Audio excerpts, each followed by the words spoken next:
नमस्कार,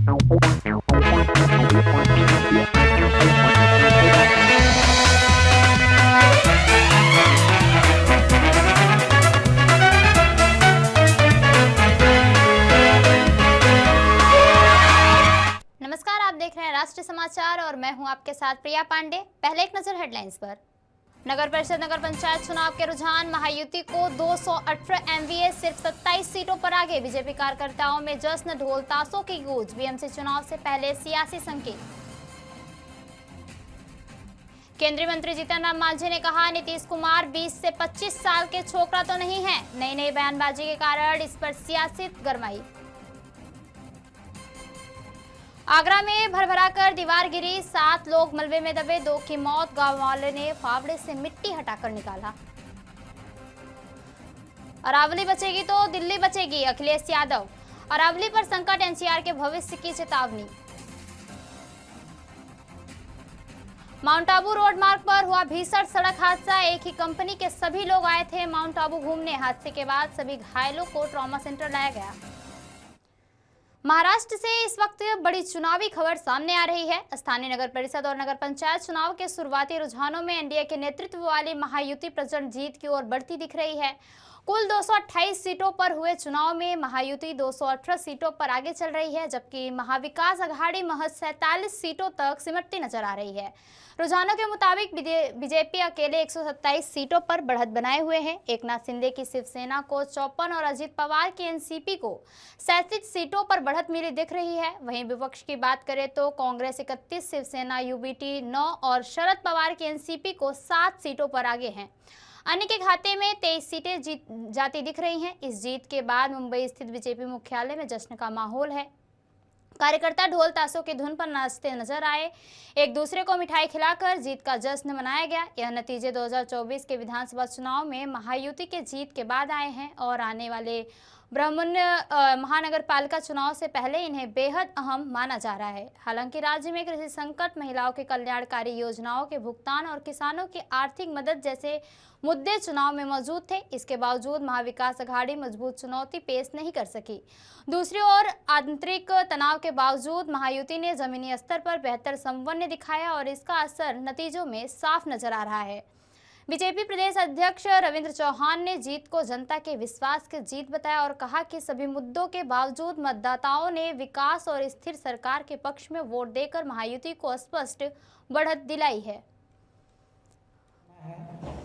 वो उन्होंने तय करना चाहिए, लेकिन जो जनता है, जनता ने तय किया है कि नरेंद्र मोदी जी के नेतृत्व में और महाराष्ट्र में आदरणीय देवेंद्र जी के नेतृत्व में महायुति को ही चुन के देना है। ये जनता ने तय किया है। महाराष्ट्र की जनता ने डेवलपमेंट के पास देखकर मतदान किया है, ये साफ दिखाई दे रहा है।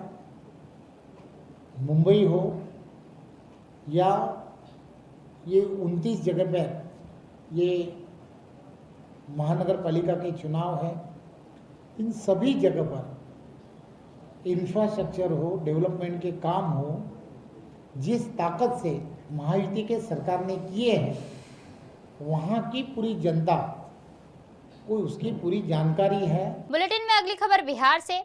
हिजाब प्रकरण का पटाक्षेप होता फिलहाल नहीं दिखाई दे रहा है। नई बयानबाजी के कारण इस पर सियासत गरमाई हुई है। संबंधित आयुष चिकित्सक की ज्वाइनिंग का दावा भी सही साबित नहीं हुआ। राज्यपाल आरिफ मोहम्मद खान ने इसे बेवजह तूल देने की बात कही। उन्होंने कहा कि पिता पुत्री के बीच विवाद हो ही नहीं सकता। नीतीश कुमार लड़कियों को बेटी की तरह देखते हैं। कुछ ऐसा ही बयान अब केंद्रीय मंत्री जीतन राम मांझी ने दिया है। उन्होंने भी कहा कि यह कोई विवाद का विषय नहीं था, इसे तूल नहीं देना चाहिए। हालांकि इस दौरान वे अजीबोगरीब बयान दे गए। मांझी ने कहा कि दिल्ली में उनसे एक महिला पत्रकार ने प्रश्न पूछा कि उस समय उसका बाल चेहरे पर झूल रहा था। उससे कहा, बेटा यदि तुम्हारा बाल ठीक से रखने को कह दे तो उसमें गलत क्या है। ठीक उसी प्रकार नीतीश कुमार ने कहा कि बेटी कल को तुम डॉक्टर होगी, पब्लिक से मिलना जुलना होगा, ये हिजाब हटा लो, तो इसमें कौन सी बड़ी बात हो गई। उन्होंने यह भी कहा कि नीतीश कुमार यदि 20 से 25 साल के छोकरा होते तो ऐसा करते तो कोई बात होती, लेकिन 74 साल का बूढ़ा आदमी ने कहा कि मुंह मुंह क्यों ढकी हुई हो तो गलत क्या है। इसमें मांझी ने धमकी देने वाले को भी आड़े हाथ लिया। उन्होंने कहा कि ऐसे लोग समाज को बर्बाद करते हैं और समाज में विवाद पैदा करते हैं। केंद्रीय मंत्री ने महिला चिकित्सक के लिए कहा कि वे उसे धन्यवाद देते हैं कि वह नौकरी ज्वाइन करने जा रही है। आगरा में एक निर्माणाधीन मकान की दीवार अचानक भरभरा कर गिर गई। मलबे में ताश खेल रहे 7 लोग दब गए। घटना के बाद मौके पर चीख पुकार मच गई। अफरा तफरी के बीच आसपास के 50 से ज्यादा लोग भाग कर आए और फावड़े से ईंट और मिट्टी हटाना शुरू किया। करीब 2 घंटे की मशक्कत के बाद सभी को बाहर निकाला और अस्पताल पहुंचाया गया। यहाँ 2 गंभीर घायलों को आगरा रेफर कर दिया गया है, जहां उनकी मौत हो गई। 5 का इलाज अब भी जारी है। घटना की सूचना मिलते ही बटेश्वर चौकी इंचार्ज पुलिस बल के साथ मौके पर पहुंचे। घटना बटेश्वर थाना क्षेत्र के विचकौली गांव की बताई जा रही है। अरावली पहाड़ियों को लेकर सियासी और सामाजिक विवाद तेज हो गया है। सपा अध्यक्ष अखिलेश यादव ने इसे दिल्ली एनसीआर के पर्यावरण, स्वास्थ्य और भविष्य के लिए गंभीर खतरा बताया। सपा अध्यक्ष अखिलेश यादव ने अरावली को लेकर एक लंबी पोस्ट शेयर की। उन्होंने लिखा था कि अरावली को बचाना कोई विकल्प नहीं बल्कि अनिवार्य संकल्प है। उनके अनुसार अरावली बची रहेगी तभी दिल्ली और एनसीआर सुरक्षित रह पाएंगे। उन्होंने अरावली को प्राकृतिक सुरक्षा कवच बताते हुए कहा कि यही पर्वतमाला वायु प्रदूषण कम करने, बारिश के जल प्रबंधन और तापमान संतुलन में अहम भूमिका निभाती है। अखिलेश यादव ने यह भी कहा कि अरावली एनसीआर की जैव विविधता की रीढ़ है, जो वेटलैंड्स, परिंदों और पारिस्थितिक संतुलन को बचाए रखती है, और कहा कि अरावली बचेगी तो दिल्ली बचेगी। विदेश तो छोड़िए, देश के पर्यटक भी नहीं आएंगे। सहरसा के सिमरी बख्तियारपुर प्रखंड के बलवा थाना क्षेत्र में पुलिस ने एक बड़ी शराब तस्करी का पर्दाफाश किया है। मिली गुप्त सूचना के आधार पर बलवा पुलिस ने रात करीब 11 बजे बलवा बख्तियारपुर रोड पर सिमरी बख्तियारपुर की ओर से आ रही एक हाइबर ट्रक को रोका। ड्राइवर और खलासी के अलावा ट्रक में 2 अन्य लोग भी बैठे थे। जब गाड़ी को थाने लाया गया और उसमें रखी गिट्टी हटाई गई तो इसके नीचे बड़ी मात्रा में शराब के कार्टून बरामद हुए। कुल 2816 लीटर शराब जब्त की गई, जिसकी कीमत लाखों में आकी जा रही है। यह शराब झारखंड से लाई जा रही थी। पुलिस ने इस मामले में मनोज यादव को गिरफ्तार किया, जो पहले भी इस प्रकार की तस्करी में संलिप्त बताया जा चुका है। उसके खिलाफ संपत्ति अधिग्रहण की कार्रवाई की जा रही है। सभी आरोपियों के खिलाफ दर्ज कर आगे की कार्रवाई जारी है। भीषण सड़क हादसे का मामला। सड़क हादसे में करीब 15 से 17 लोग हुए घायल। सभी अहमदाबाद के साड़त के बताए जा रहे हैं। सभी लोग सानंद अहमदाबाद में मैरिको कंपनी में काम करने वाले हैं। कंपनी से एक ही बस में सवार होकर सभी एक साथ माउंट आबू घूमने आए थे। सभी लोग कल सुबह अहमदाबाद से निकले थे। माउंट आबू घूमकर वापस जाने के दौरान सड़क हादसा हुआ। हादसे के बाद सभी घायलों को ट्रॉमा सेंटर लाया गया है। गोड्डा संसदीय क्षेत्र के देवघर जिला में आज से सांसद खेल महोत्सव की शुरुआत हुई।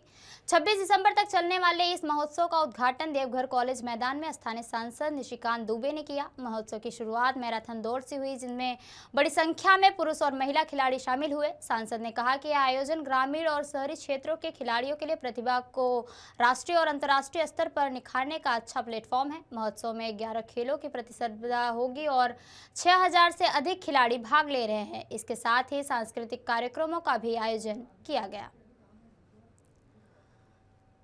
आसन ग्रहण करें। माननीय प्रधानमंत्री जी चाहते हमारे हैं कि जब देवघर ओलंपिक श्री हीरा कुमार जी पहुंच चुके हैं। ग्रामीण प्रतिभाएं इतनी प्रभावी हों कि हम ज़्यादा से ज़्यादा मेडल जीत पाएं और दुनिया को दिखा पाएं कि हम केवल विश्व की चौथी अर्थव्यवस्था नहीं या तीसरी अर्थव्यवस्था बनने के कगार पर नहीं है, हम स्पोर्ट्स में भी जो है नंबर 1, नंबर 2, नंबर 3। और इस कारण से प्रत्येक संसदीय क्षेत्र में इस तरह के आयोजन हो रहे हैं और इसमें जो खेल प्रतिभाएं आएंगी वो राष्ट्रीय और अंतर्राष्ट्रीय स्तर पर जाएंगी। देवघर में और आपके संसदीय क्षेत्र में इस तरह का जितना उत्साह है, क्या मान रहे हैं आप? क्या उम्मीद है? देवघर तो हमेशा उत्साहित रहता ही है और आपको पता है कि चाहे क्रिकेट हो, चाहे फुटबॉल हो, चाहे हॉकी हो, चाहे मैराथन हो, चाहे कबड्डी हो, खो खो हो, बेसबॉल हो, सब में जो है गोड्डा संसदीय क्षेत्र हमेशा से आगे है। और ओलंपिक एसोसिएशन जो है बड़ा काम कर रही है, ये काफ़ी लगे हुए रहते हैं। और जब से सुनील खवाड़े साहब ओलंपिक एसोसिएशन में आए तब से और भी जो है इसमें 4 चांद लगे। महाराष्ट्र विधानसभा के स्पीकर राहुल नार्वेकर ने बड़ा बयान दिया। नार्वेकर ने कहा कि जो नगर पालिका और नगर परिषद के नतीजों से स्पष्ट होता है कि भाजपा के नेतृत्व को जनता ने स्वीकारा है। आगे उन्होंने यह भी कहा कि मुंबई महानगर पालिका का महापौर भारतीय जनता पार्टी का ही रहेगा। क्लियरली दिख रहा है कि बीजेपी की जो जीत है वो निश्चित हो चुकी है। आदरणीय मुख्यमंत्री देवेंद्र जी फडणवीस साहब के नेतृत्व में आज महाराष्ट्र में जो नगर पालिका नगर परिषद के चुनाव के निकष दिखाई दे रहे हैं, उससे ये स्पष्ट होता है कि उनका नेतृत्व पूरे महाराष्ट्र ने स्वीकारा हुआ है और उनके नेतृत्व में भारतीय जनता पार्टी ने एक अभूतपूर्व और लैंडस्लाइड विक्ट्री प्राप्त की है। इतर पार्टियों के मुकाबले डबल से भी ज्यादा सीटों पर विजय प्राप्त की है और ये अभूतपूर्व विजय भारतीय जनता पार्टी के ऊपर महाराष्ट्र की जनता के विश्वास का प्रतीक है। इसकी वजह से सर जो कार्यकर्ता है वो आने वाले बीएमसी इलेक्शन के लिए भी कॉन्फिडेंस आ जाएगा। देखिए, आज के इस शुभ दिन पर जब भारतीय जनता पार्टी ने ऐतिहासिक विजय महाराष्ट्र में प्राप्त की है, उसी के आधार को आगे लेते हुए मैं आपको पूरे यकीन के साथ कह सकता हूं, मुंबई महानगर पालिका का महापौर ये भारतीय जनता पार्टी का रहे। प्रदेश के उच्च शिक्षा मंत्री योगेंद्र उपाध्याय की प्रतिक्रिया सामने आई है, जिसमें उन्होंने कहा कि समाजवादी पार्टी और माफिया अपराधियों का एक अलिखित गठजोड़ हमेशा से बना हुआ है। जब जब माफियाओं और अपराधियों के खिलाफ कार्रवाई होती है तो इनके नेता व राष्ट्रीय अध्यक्ष यह कहकर कि राजनीतिक प्रतिशोध में कार्रवाई की जा रही है या दमन में कार्रवाई की जा रही है, उनका बचाव करने खड़े हो जाते हैं। उपाध्याय ने आगे यह भी कहा कि यह योगी की सरकार है, जहां अपराधियों के प्रति जीरो टॉलरेंस और अपराधियों के प्रति वास्तविक एफआईआर होती है, जिससे उनको जेल होती है। पुरानी प्रक्रिया की तरह नहीं, जहां अपराधी की बेल हो जाए, अब प्रभावी कार्रवाई होती है, सजा होती है। इससे भी आगे यदि अपराधी कानून को चुनौती देता है तो धर्मराज बनकर यमराज उनका इंतजार करते हैं और अपनी कार्रवाई करते हैं। सर्वविदित है, समाजवादी पार्टी और माफिया अपराधियों का एक अलिखित गठजोड़ हमेशा से बना हुआ है। जब जब माफियाओं के खिलाफ या अपराधियों के खिलाफ कार्रवाई होती है तो इनके नेता, राष्ट्रीय अध्यक्ष यह कहकर कि राजनीतिक प्रतिशोध में कार्रवाई की जा रही है या दमन में कार्रवाई की जा रही है, उनका बचाव करने खड़े हो जाते हैं। क्या कारण है कि कोडीन सिरप कांड में जिनमें उनके जो संलिप्त हैं उनके फोटो भी अखिलेश यादव जी के साथ देखे गए हैं, उस पर अभी तक अखिलेश यादव मौन क्यों है? क्यों समाजवादी पार्टी इस पर मुखर नहीं है? जिन तमिलनाडु से लेकर हिमाचल से लेकर पश्चिम बंगाल और बंगाल तक जिस सिंडिकेट का एक रैकेट बना हुआ है, माफिया, ड्रग्स माफिया का, कोडीन सिरप माफिया का, उस पर जिससे न जाने कितने बच्चे अकाल काल कवलित हो गए, इस पर मौन है। बल्कि जब कार्रवाई होती है तो अपनी प्रतिक्रिया व्यक्त करते हैं। यह योगी जी की सरकार है, जहां अपराधियों के प्रति जीरो टॉलरेंस और अपराधी के प्रति वास्तविक एफआईआर होती है, जिससे उनको जेल होती है। पुरानी प्रक्रिया की तरह नहीं, इस अपराधी की बेल हो जाए, अब प्रभावी कार्रवाई होती है, सजा होती है। और इससे भी आगे यदि अपराधी कानून को चुनौती देता है तो धर्मराज बनकर यमराज उनका इंतजार करते हैं और अपनी कार्रवाई करते हैं। तेलंगाना के मुख्यमंत्री रेवंत रेड्डी ने एक विवादित बयान ने सियासी हलचलों में हलचल मचा दी है। रेवंत रेड्डी ने क्रिसमस पर्व को सोनिया गांधी से जोड़ते हुए कहा कि उनके बलिदान और त्याग की वजह से ही क्रिसमस मनाया जाता है। इस बयान के बाद राजनीतिक प्रक्रियाएं तेज हो गई हैं। भाजपा प्रवक्ता प्रभाकर मिश्रा ने इस पर कड़ा पलटवार करते हुए कहा कि क्रिसमस ईसाई समुदाय का धार्मिक पर्व है, जिसका किसी राजनीतिक व्यक्ति से जोड़ना न केवल गलत बात है बल्कि आस्था का अपमान भी है। उन्होंने आरोप लगाया कि कांग्रेस नेता धार्मिक भावनाओं का इस्तेमाल राजनीतिक फायदे के लिए कर रहे हैं, जिसे देश की जनता कभी स्वीकार नहीं करेगी। तेलंगाना के मुख्यमंत्री रेवंत रेड्डी का यह बयान न सिर्फ हास्यास्पद है, बल्कि ईसाई समाज की आस्था और पूरे देश की धार्मिक भावनाओं का भी घोर अपमान है। क्रिसमस प्रभु यीशु मसीह के जन्म का पर्व है, उसे सोनिया गांधी से जोड़ना कांग्रेस की चाटुकारिता की पराकाष्ठा है। कांग्रेस नेताओं ने अब आस्था को भी परिवारवाद के चरणों में गिरवी रख दिया है। देश की जनता इस तरह के गैर जिम्मेदार और अपमानजनक बयान को कभी स्वीकार नहीं करेगी। कांग्रेस को तुरंत माफी मांगनी चाहिए। बुलेटिन में अगली खबर सहारनपुर से। लखनऊ सुल्तानपुर के बहुचर्चित दीवानी न्यायालय अधिवक्ता आजाद अहमद हत्याकांड में वंचित और 1 लाख रुपए के इनामी बदमाश सिराज अहमद का अंत हो गया। एसटीएफ के साथ हुई मुठभेड़ में गोली लगने से घायल सिराज की अस्पताल में इलाज के दौरान मौत हो गई। एसटीएफ को सूचना मिली थी कि कोतवाली नगर थाना क्षेत्र के लोलेपुर गांव निवासी सिराज अहमद किसी बड़ी वारदात को अंजाम देने की फिराक में पंजाब हरियाणा बॉर्डर से होकर सहारनपुर पहुंचा है। सूचना के आधार पर एसटीएफ टीम ने गंगोह क्षेत्र में घेराबंदी की। खुद को घिरता देख सिराज ने पुलिस टीम पर फायरिंग शुरू कर दी। जवाबी कार्रवाई में उसे गोली लगी और वह गंभीर रूप से घायल हो गया। इसके बाद उसे नजदीकी अस्पताल ले जाया गया, जहां उसकी मौत हो गई। सिराज की कुछ तस्वीरें समाजवादी पार्टी के नेताओं के साथ वायरल हो चुकी है, जिसके बाद इस मामले ने और तूल पकड़ा था। गौरतलब है कि 8 अगस्त 2023 की शाम सुल्तानपुर दीवानी न्यायालय के अधिवक्ता आजाद अहमद की सोराह गोली मारकर हत्या कर दी गई थी। इस सनसनीखेज वारदात से पूरे जिले में हड़कंप मच गया था। पुलिस जांच में हत्या का मुख्य आरोपी सिराज अहमद सामने आया था, जो तभी से फरार चल रहा था। गिरफ्तारी न होने पर उस पर 1 लाख रुपए का इनाम घोषित किया गया था और उसकी तलाश में एसटीएफ को लगाया गया था। फरारी के दौरान मार्च 2025 में न्यायालय के आदेश पर सिराज की करोड़ों रुपए की चल अचल संपत्तियां कुर्क की गई थी। इसके बावजूद वह लगातार आपराधिक गतिविधियों में सक्रिय बना हुआ।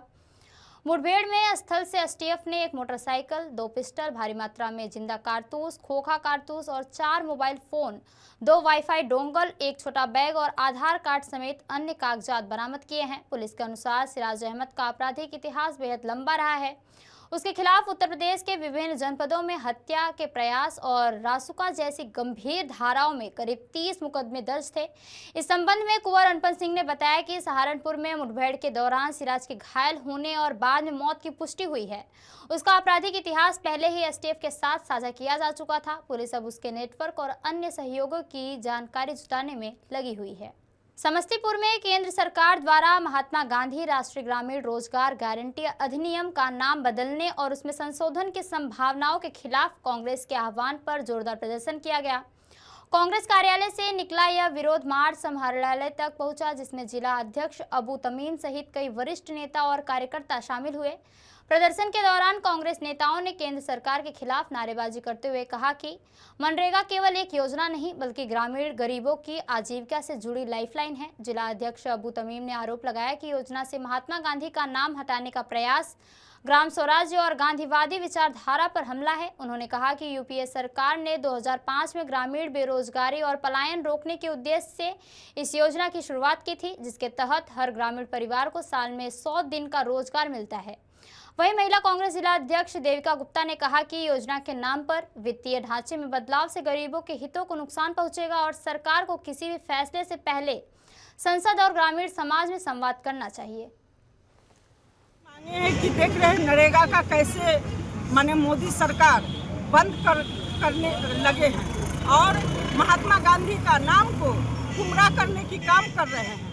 ऐसे में तानाशाही मोदी जी का अंतिम चरण में चढ़ गया है। इसलिए हम कांग्रेसी लोग सड़कों पर आज उतरे हैं कि नरेगा को बंद नहीं होने देंगे और जब तक कांग्रेसी रहेगी, जब तक कांग्रेस पार्टी रहेगी, महात्मा गांधी जी का नाम हम मिटने नहीं देंगे। सारा कांग्रेसी आज सड़कों पर है, देश भर की कांग्रेसी सड़कों पर है। महात्मा गांधी जी का नाम अमर है, अमर रहेगा। क्या नाम हुआ? मेरा नाम देविता गुप्ता, समस्तीपुर महिला जिला अध्यक्ष। केंद्र सरकार ने मनरेगा के नाम को बदल दिया है और सिर्फ बदला नहीं है, गरीबों का रोजगार छीनने की एक बड़ी साजिश है। उसके विरुद्ध में आज कांग्रेस पार्टी सड़कों पर है। कांग्रेस पार्टी भारत सरकार से ये मांग करती है कि मनरेगा को उसके मूल स्वरूप में लागू किया जाए। राष्ट्रपिता महात्मा गांधी के नाम को मिटाने की ये कोशिश कर रही है, इसके खिलाफ हम लोग हैं और इसके लिए हम भारत सरकार की भर्त्सना करते हैं और भारत सरकार को चेतावनी देना चाहते हैं कि आप मनरेगा को उसके मूल स्वरूप में लागू करें, अन्यथा कांग्रेस पार्टी सड़कों पर होगी और लॉ एंड ऑर्डर का जो सिचुएशन खड़ा होगा उसके लिए सरकार जिम्मेदार होगी। प्रधानमंत्री नरेंद्र मोदी के असम दौरे का आज दूसरा दिन है। इस दौरान पीएम ने डिब्रूगढ़ में नए अमोनिया यूरिया प्लांट का उद्घाटन किया, जिसकी सालाना उत्पादन क्षमता 12.7 लाख टन होगी। यह यूनिट 2030 तक चालू हो जाएगी। इससे पहले पीएम ने गुवाहाटी में ब्रह्मपुत्र नदी में क्रूज पर 25 बच्चों के साथ परीक्षा पे चर्चा भी की। मोदी 3 डेक वाले एमवी और चराइदेव 2 क्रूज पर लगभग 45 मिनट तक छात्रों से बातचीत की। मोदी ने नाम रूप से Brahmaputra Valley Fertilizer Corp Limited BVFCL के मौजूदा परिसर में नए फर्टिलाइजर यूनिट की आधारशिला रखी। 126 सदस्यों वाली असम विधानसभा के चुनाव अगले साल मार्च-अप्रैल में होने की संभावना है। ये पिछले 4 महीने में उनका दूसरा दौरा है।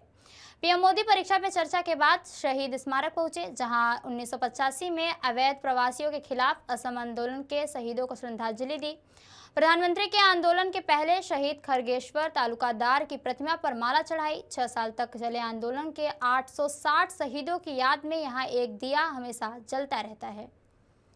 सीएम योगी द्वारा अन्नदाता किसानों के लिए बड़ी घोषणा की गई। सीएम योगी ने कहा, आज के अवसर पर मुझे अन्नदाता किसानों के लिए एक और व्यवस्था करनी है। उत्तर प्रदेश सहकारी ग्राम विकास बैंक LDB के ब्याज को हम कम करने की दिशा में आगे बढ़ रहे हैं और यह लोन अब 6% पर मिले, इसमें राज्य सरकार योगदान देगी। यह लघु व सीमांत किसान को यह लाभ मिलेगा। प्रदेश में मुख्यमंत्री कृषक समृद्धि योजना के अंतर्गत लोग किसानों को 6% पर इस ब्याज को LDB के माध्यम से उपलब्ध करवाएंगे। बाकी बचेगा उस पर सरकार योगदान देगी। पर मुझे अन्नदाता किसानों के लिए एक और व्यवस्था करनी है और वह करना है कि प्रदेश के अंदर हम लोग उत्तर प्रदेश सहकारी ग्राम विकास बैंक LDB का जो रेट ऑफ इंटरेस्ट है लगभग 11.5% है। किसान उससे लोन लेता है लेकिन उसके बहुत ब्याज देना होता है। अब हम लोग इसको कम करने की दिशा में आगे बढ़ रहे हैं और इसके लिए मैं चाहूंगा कि यह लोन अब किसान को 6% पर मिले। इसमें राज्य सरकार इसमें योगदान देगी और 6% में केवल किसान को, लघु और सीमांत किसान को हम इस सुविधा का लाभ देंगे। तो ये थी अब तक की खास खबरें और खबरों के लिए बने रहिए राष्ट्रीय समाचार के साथ। नमस्कार।